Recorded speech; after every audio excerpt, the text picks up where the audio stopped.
Welcome back to the channel, guys. This is Fully Electric. Well, this video, I guess it has to be made.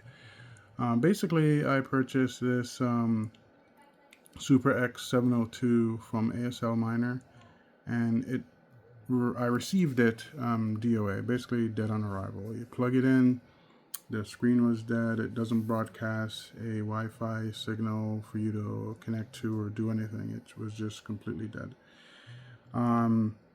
After doing a bunch of troubleshooting with them, they determined that I guess the board is dead or the ESP is dead. Something is just died on the board. So they sent me a replacement board. Not a replacement miner, but full miner, but a replacement board.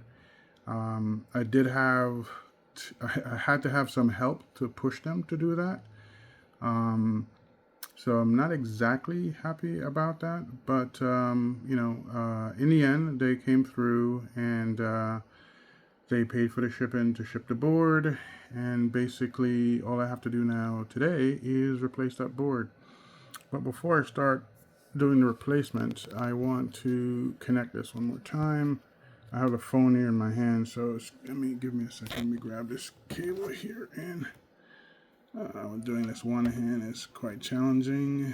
Hang on. Oh, I got it in. And let's see if it comes up. No. And still nothing. So basically that's what it was doing. You basically plug it in, nothing comes up, it's dead, it doesn't broadcast. I have a Wi-Fi frequency scanner, and it doesn't send out any signal. Anyway, alright, so today what I'm going to do is take this board. Look like, is that thermal paste already on it, that pink stuff? I don't know, I may wipe it off and put some MK6 or something on there. Alright, so I got one hand, so I'm going to pause this video because the only way I'm going to get video out is by not editing. So I'm going to pause this video and take that apart, and so I'll be right back in a second. Okay, so far it just took literally 30 seconds to remove those 4 little bolts and just put them there. And there we go. So still haven't done that part yet, but I just figure I'd jump right in because I don't know how long when this thing is paused, how long before it has some kind of issue. But let me just give you a shot of this existing one. Maybe someone can see something is up back here. I don't know, but who knows. Anyway, that's the unit. Next I'm going to remove the heatsink, and it looks like it's connected from the rear, so I gotta remove, oh my goodness, that looks like, what, 9 screws? Great. So I'll remove those bad boys. Oh yeah, I guess you could see it over there.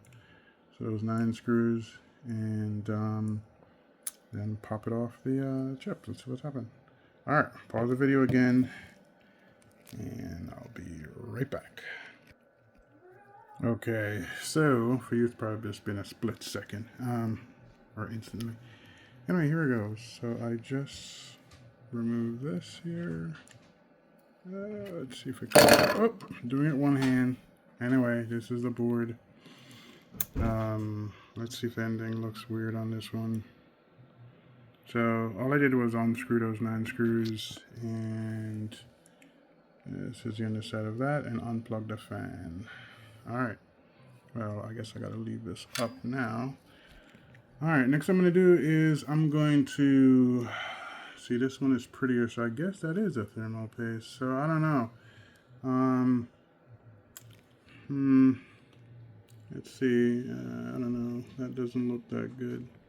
So I'm gonna clean this up and put some real thermal paste on here. And I guess the old board, don't want to mix these things up. Oh, I gotta transfer those tiny little heat sinks. I guess I'll do that last. I'll just put this board over here. And then I'm gonna clean this one up. So I'm gonna get some alcohol Q-tips and bring up some terminal paste. I should have some. Alright, be right back. Okay, we are back here. So, I'm going to put MX4. Thought I had MX6, whatever. Got some alcohol nonsense from CVS. Alright, down here in the man cave, by the way. I probably should do this on the table. But I don't have anything to hold my phone. Still doing this with one hand. So anyway, I'm going to clean this up and be right back.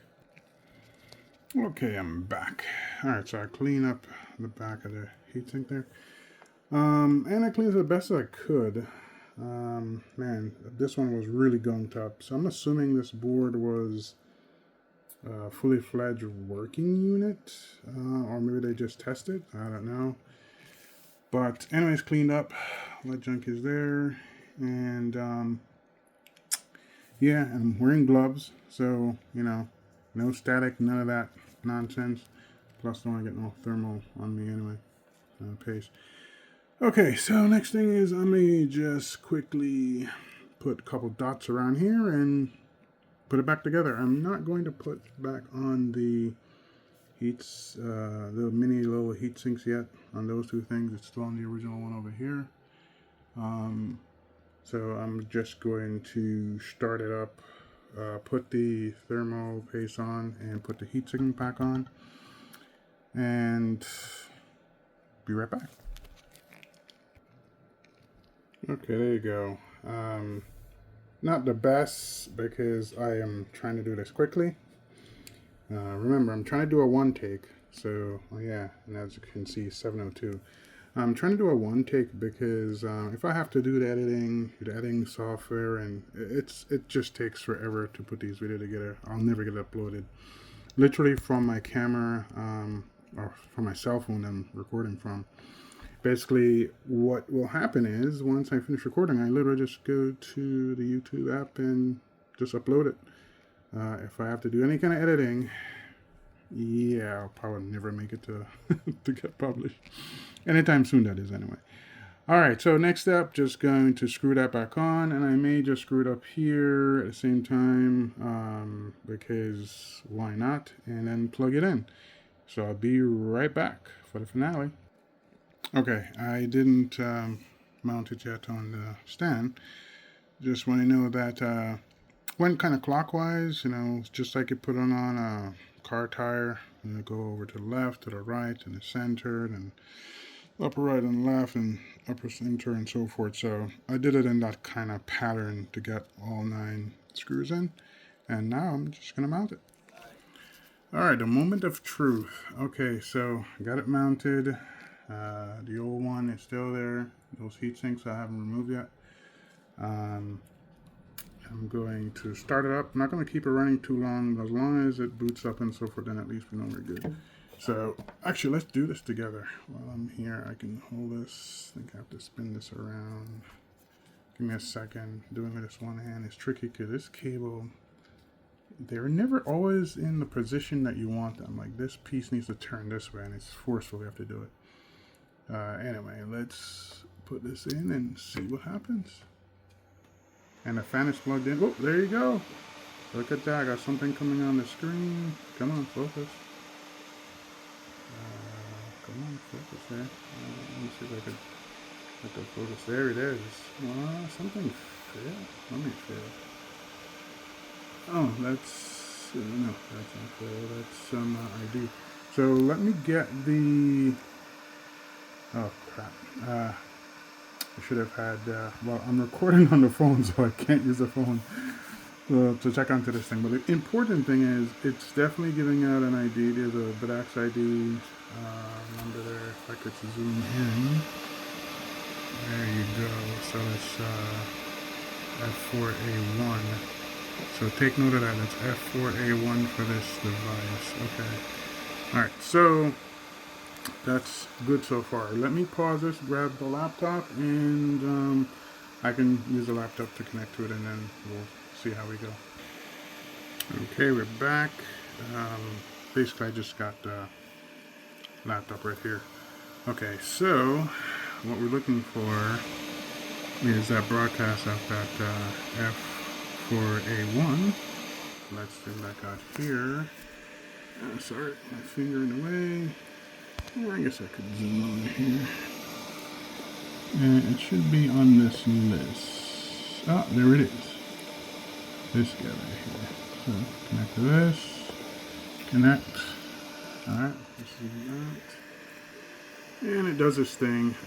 Sometimes you have to connect twice. It'll connect and disconnect, but let's see how this one goes. Hopefully this goes straight through. Come on. You can do it.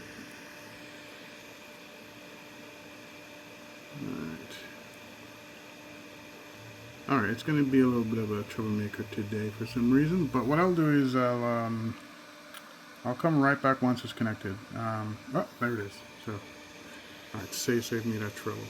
Now, because I'm not using my phone,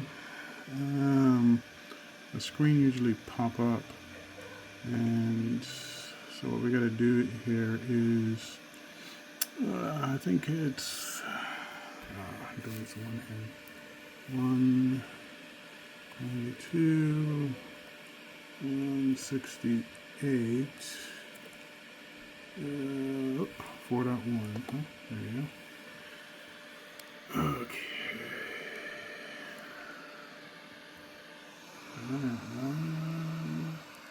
Screen is still loading. It's still in that mode. I think it's 4.1. I'm gonna go.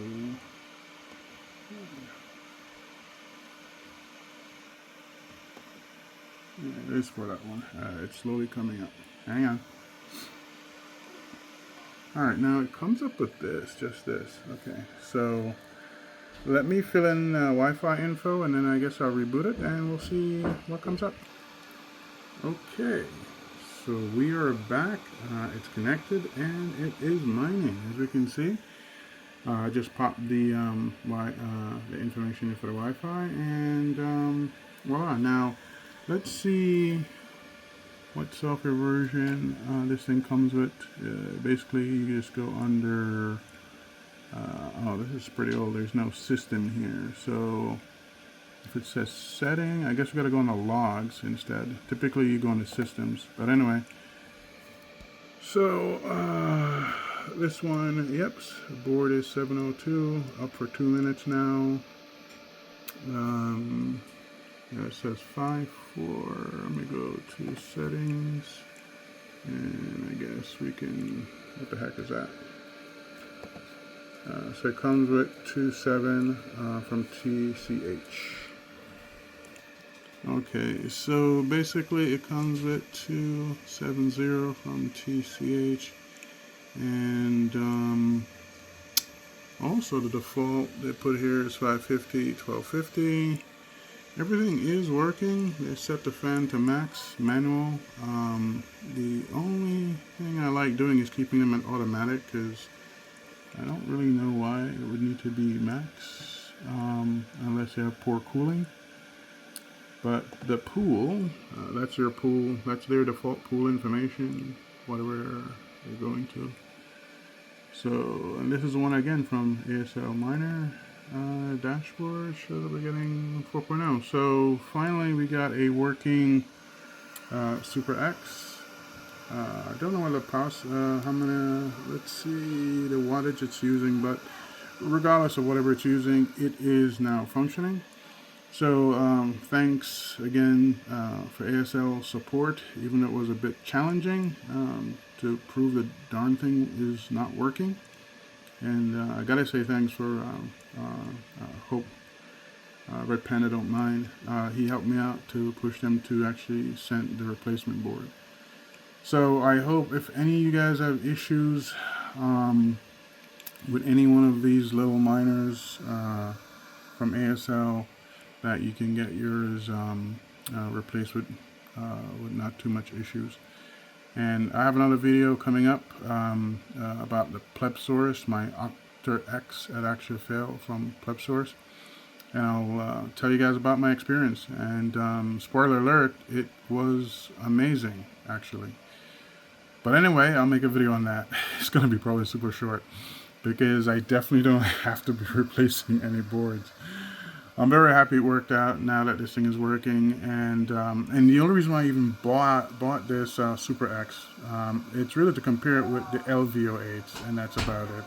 But anyway, thank you guys for watching, and see you guys on the next one.